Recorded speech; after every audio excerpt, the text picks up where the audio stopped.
आज इस बुलेटिन में बात होगी राहुल गांधी के चुनाव आयोग को लेकर बड़े खुलासे की, संसद में एसआईआर पर मचे घमासान की, देखेंगे ट्रंप ने क्यों दी भारत को धमकी, इंडिया गठबंधन की बीजेपी को बड़ी चुनौती को, जानेंगे कैसे बीजेपी के ही नेता के सवालों से घिर गए पीएम मोदी।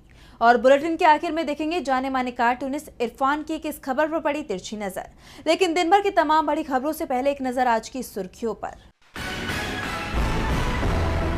तमिलनाडु में फिर विधानसभा से पास बिल को राज्यपाल एनआर रवि ने भेजा राष्ट्रपति के पास, एससीबी पहुंच चुका है मामला।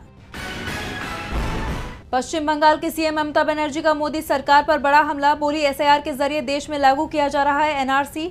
लोगों से ममता बोली कोई न भरे फॉर्म। नेशनल हेराल्ड मामले में अपडेट, मनी लॉन्ड्रिंग में ईडी के आरोप पत्र पर कोर्ट ने मांगा स्पष्टीकरण, याचिका पर फैसला जल्द। शेयर बाजार में तेजी, 79 अंकों की तेजी के साथ 80,623 पर बंद हुआ सेंसेक्स, तो 21 अंकों की तेजी के साथ 24,596 पर बंद हुआ निफ्टी। ये तो थी सुर्खियां। अब बात आज की सबसे बड़ी खबर की। राहुल गांधी ने वोट चोरी को लेकर बड़ा खुलासा किया है। जिस एटम बम की बात राहुल गांधी कर रहे थे उसे उन्होंने फोड़ दिया है। लोकसभा चुनाव में बीजेपी की जीत को फर्जी जीत बता दिया। चुनाव आयोग पर तीखे हमले किए और सिर्फ आरोप नहीं लगाए बल्कि जो कुछ कहा उसके सबूत सामने रखे। तो क्या कुछ कहा राहुल गांधी ने, देखिए इस रिपोर्ट में। राहुल गांधी ने चुनाव प्रक्रिया पर बड़े सवाल खड़े कर दिए हैं। चुनाव धांधली के सबूत सामने रखते हुए उन्होंने चुनाव आयोग और बीजेपी की दोस्ती का सबसे बड़ा सबूत सामने रख दिया। कांग्रेस नेता ने कहा कि चुनाव ईवीएम से होता है या बैलेट पेपर से, कोई फर्क नहीं आएगा।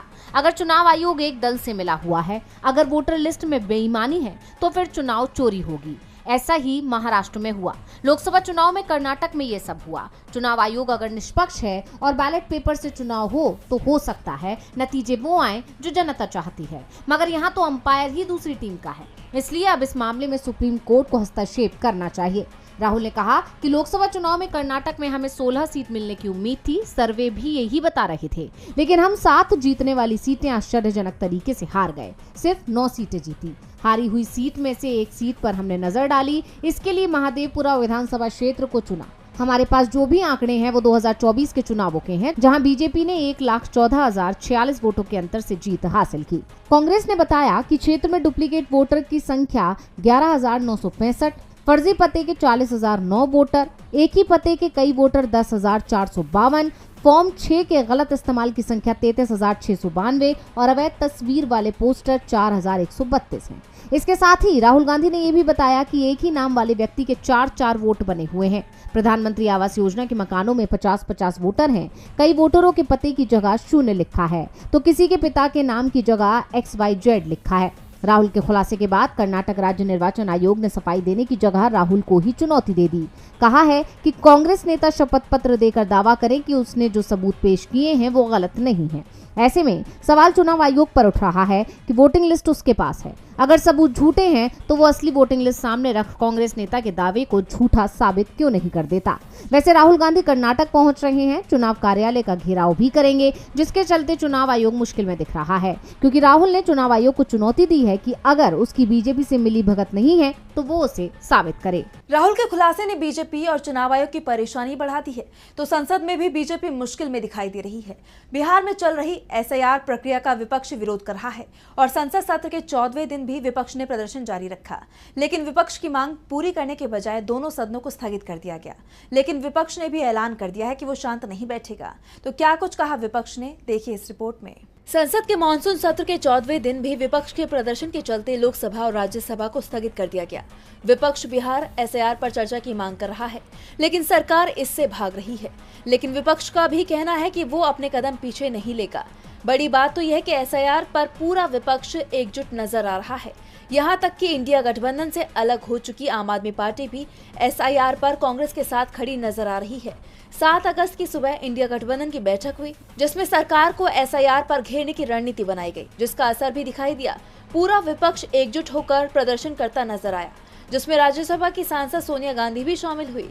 इसके अलावा कांग्रेस सांसद राहुल गांधी के आवास पर दिल्ली में इंडिया ब्लॉक के नेताओं की मीटिंग और डिनर होगा, जिसको लेकर दावा किया जा रहा है कि विपक्ष एसआईआर के मुद्दे पर प्रदर्शन की तैयारी करेगा।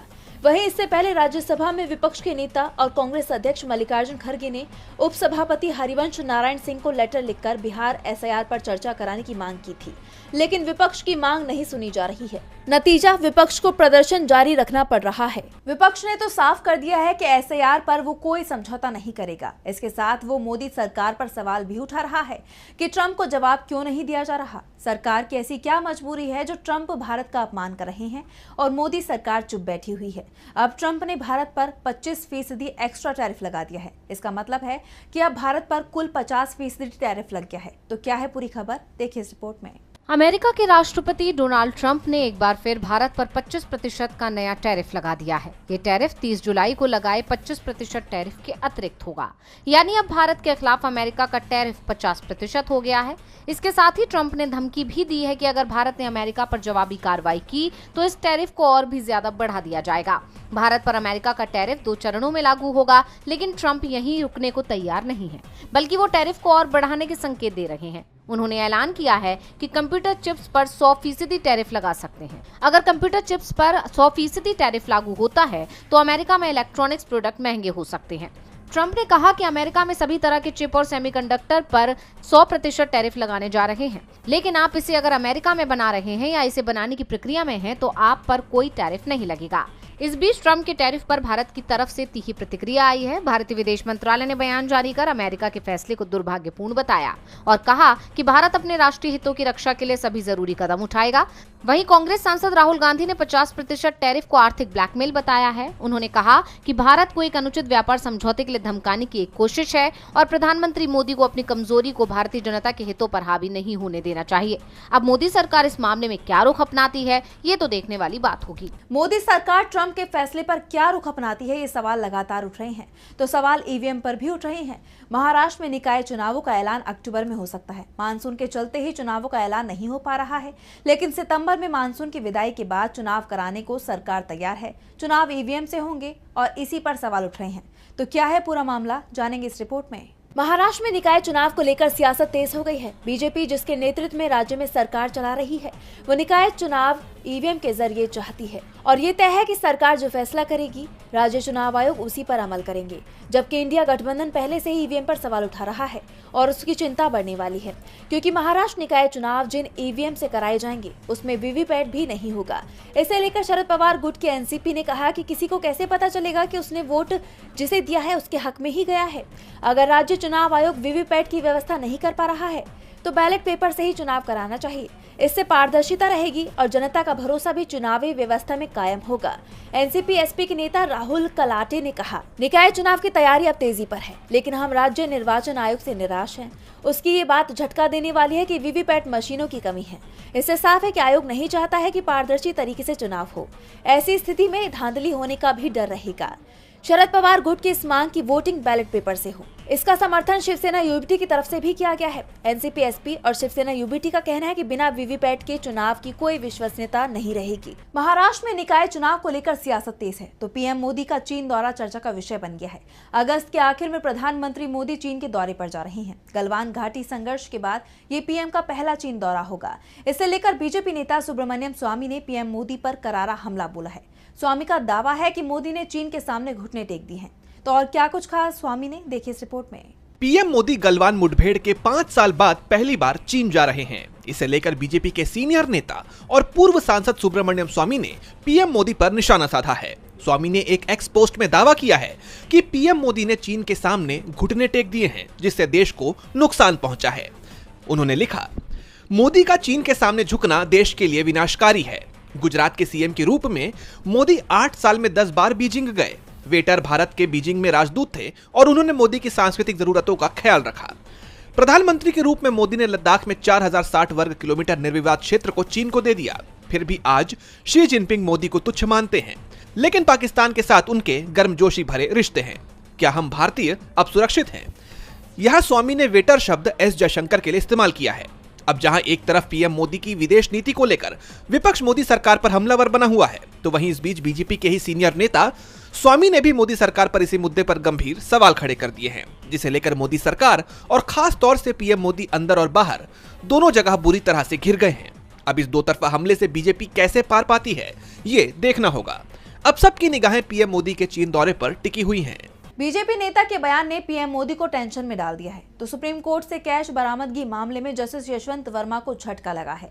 इलाहाबाद हाई कोर्ट के जज जस्टिस यशवंत वर्मा ने घर से भारी मात्रा में कैश मिलने के बाद जांच समिति की आई रिपोर्ट को चुनौती देते हुए सुप्रीम कोर्ट में याचिका दाखिल की थी, जिसे लेकर अब सुप्रीम कोर्ट के रुख को देखकर लग रहा है कि इस मामले में जस्टिस वर्मा को फिलहाल कोई राहत मिलने वाली नहीं है। तो क्या है पूरा मामला, जानने के लिए देखिए ये रिपोर्ट। सुप्रीम कोर्ट ने इलाहाबाद हाई कोर्ट के जज जस्टिस यशवंत वर्मा की याचिका को खारिज कर दिया है, जिसमें उन्होंने दिल्ली में उनके आधिकारिक आवास पर मार्च 2025 में आग लगने के दौरान बरामद हुए भारी मात्रा में नकदी की जांच प्रक्रिया की वैधता को चुनौती दी थी। ये मामला इसलिए चर्चा में आया क्योंकि ये सीधे तौर पर न्यायपालिका की आजादी और उसकी जवाबदेही पर सवाल खड़े करता है। दरअसल जस्टिस वर्मा ने अपनी याचिका में दावा किया था कि सुप्रीम कोर्ट की बनाई गई 3 मेंबर्स की जांच समिति की प्रक्रिया असंवैधानिक थी और ये संसद के विशेषाधिकार का अतिक्रमण करती है। उन्होंने समिति की रिपोर्ट को रद्द करने और तत्कालीन सीजेआई संजीव खन्ना की तरफ से उनकी बर्खास्तगी की सिफारिश को चुनौती दी थी। समिति ने उनके आवास पर बरामद जली हुई नकदी को ठोस सबूत बताते हुए उन्हें दोषी ठहराया था, लेकिन जस्टिस वर्मा ने इस कार्रवाई को षड्यंत्र करार देते हुए दावा किया कि उन्हें उचित सुनवाई का मौका नहीं दिया गया। सुप्रीम कोर्ट की जस्टिस दीपांकर दत्ता और जस्टिस एजी मसीह की बेंच ने याचिका पर सुनवाई के बाद फैसला सुरक्षित रखा था और अब इसे खारिज कर दिया गया है। कोर्ट ने कहा कि याचिका का आधार उचित नहीं है और जांच प्रक्रिया में कोई खामी नहीं पाई गई। इस फैसले से संसद में जस्टिस वर्मा के खिलाफ महाभियोग प्रस्ताव की प्रक्रिया को बल मिल सकता है, जिसके लिए 158 सांसदों का समर्थन जुटाया गया था। अब इस मामले में आगे क्या होता है ये देखना होगा। सुप्रीम कोर्ट ने जस्टिस यशवंत वर्मा की याचिका खारिज कर दी है, तो उपराष्ट्रपति पद के लिए चुनाव आयोग ने नोटिफिकेशन जारी कर दिया है। ये पद जगदीप धनखड़ के इस्तीफे के बाद से खाली है और अब इस पद को भरने की कवायद तेज हो चली है। हर कोई जानना चाहता है कि नामांकन की प्रक्रिया कैसी होती है, तो क्या कुछ है इस नोटिफिकेशन में और क्या है इस प्रक्रिया को लेकर पूरी जानकारी, जानेंगे इस रिपोर्ट में। जगदीप धनखड़ के उपराष्ट्रपति पद से इस्तीफे के बाद से ही इस पद के चुनाव को लेकर कवायद तेज हो चली है। अब चुनाव आयोग ने उपराष्ट्रपति चुनाव के लिए अधिसूचना जारी कर दी है, जिसका चुनाव 9 सितंबर को होना है। इस अधिसूचना के मुताबिक नामांकन दाखिल करने की आखिरी तारीख 21 अगस्त है। नामांकन पत्रों की जांच 22 अगस्त को होगी, जबकि उम्मीदवार 25 अगस्त तक अपनी उम्मीदवारी वापस ले सकते हैं। चुनाव आयोग ने बताया कि नामांकन पत्र रिटर्निंग ऑफिसर के संसद भवन स्थित ऑफिस में सुबह 11 बजे से दोपहर 3 बजे तक जमा किए जा सकते हैं। अगर रिटर्निंग ऑफिसर मौजूद न हो तो सहायक रिटर्निंग अधिकारी गरिमा जैन या विजय कुमार के पास नामांकन जमा होंगे। हर एक उम्मीदवार को 15,000 रुपए की जमानत राशि जमा करनी होगी, जो नकद या बैंक में जमा कर रसीद के साथ दी जा सकती है। नामांकन के साथ उम्मीदवार जिस राज्य का वोटर है, वहां की वोटर लिस्ट की प्रमाणित कॉपी भी संलग्न करनी होगी। उम्मीदवारी वापस लेने की सूचना 25 अगस्त दोपहर 3 बजे तक दी जा सकती है। ये जानकारी उम्मीदवार या उनके अधिकृत प्रस्तावक या समर्थक की तरफ से दी जाएगी। अधिसूचना को सभी राज्यों और केंद्र शासित प्रदेशों के राजपत्रों में प्रकाशित किया जाएगा। ये चुनाव जगदीप धनखड़ के इस्तीफे के बाद उपराष्ट्रपति पद खाली होने के कारण हो रहा है। अब देखना होगा कि इस प्रक्रिया में कौन से उम्मीदवार अपना नामांकन दाखिल करते हैं। और बुलेटिन के आखिर में देखेंगे जाने माने कार्टूनिस्ट इरफान की किस खबर पर पड़ी तिरछी नजर।